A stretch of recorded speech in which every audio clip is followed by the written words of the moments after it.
What's going on, guys? It's Paul, or Realized Profits, and in this video I wanted to go over the 5 different ways that you can increase your margins and your profits in your Amazon wholesale business today. I just want to provide you with the value that you can use in your business to grow from 10K a month to 50K a month, or 50K to 200K a month, and provide you with all the resources and the knowledge I've been able to gain through scaling my company to over $20 million in lifetime sales through the wholesale model. So one of the easiest ways to increase your margins and your profits in your business is going to be focusing on decreasing your lead times. Lead times is how long it takes you from ordering a product to physically getting it selling in Amazon's fulfillment centers where it's available for sale. Now, this might take you a few days, it could take you a few weeks, or maybe even a few months. And this will determine on how much capital that you need to scale, and ultimately how fast you will realize the profit of the inventory that you're buying, right? So if you buy a product today and it takes you 45 days to get it in stock and start selling, then whatever margins and profits that you're seeing, it will reflect in your business in a longer period of time. And the faster that you can decrease that cycle, the more that you can compound your cash. Now, some ways that you can decrease your lead time is buying from suppliers that will deliver products to you faster, as well as receiving inventory faster, using a better prep center, prepping products faster, using other logistical methods like SPD, different LTL carriers. I would recommend to look into third-party carriers and full truckloads. Those different methods will help you ultimately get products into Amazon faster.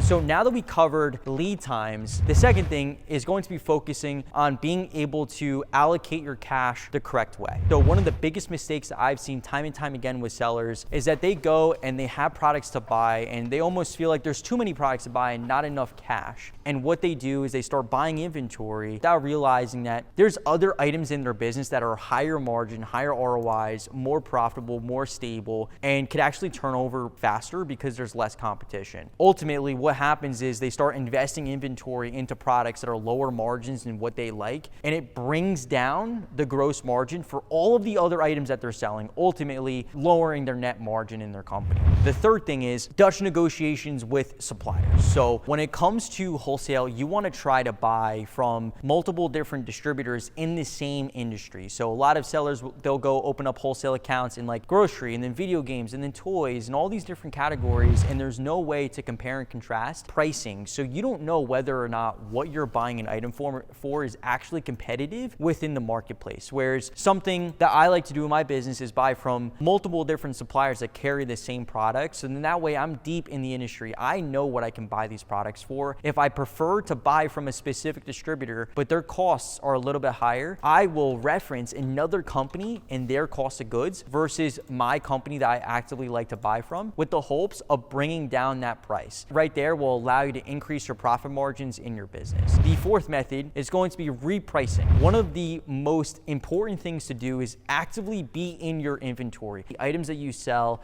and the margins that exist, and finding ways to reprice your products up. A lot of sellers are focused on repricing down. As competition increases, they get scared, they get a little bit emotional, they might start dropping pricing a little bit to sell through that inventory because sellers are coming on the product. Now, there are certain scenarios to do that, and there's other scenarios to look at maybe when you should reprice your inventory up. I'll be able to sell that product at a higher price and when mathematically it makes sense. If you notice that the offer count is, let's say, 20 sellers on a listing and it sells 1,000 times a month, and you look at the stock on a listing and you realize that there is 2,000 units in stock, now you know that there is 2 months worth of inventory on that listing. To me, that is definitely a little bit of a risk, because determining on how much money you have invested in inventory right now, you would have to sit on that product until they sell through, which could be 60 days. What I like to do is maybe the offer count is going up, but the number of quantity in stock of a product is actually lower than the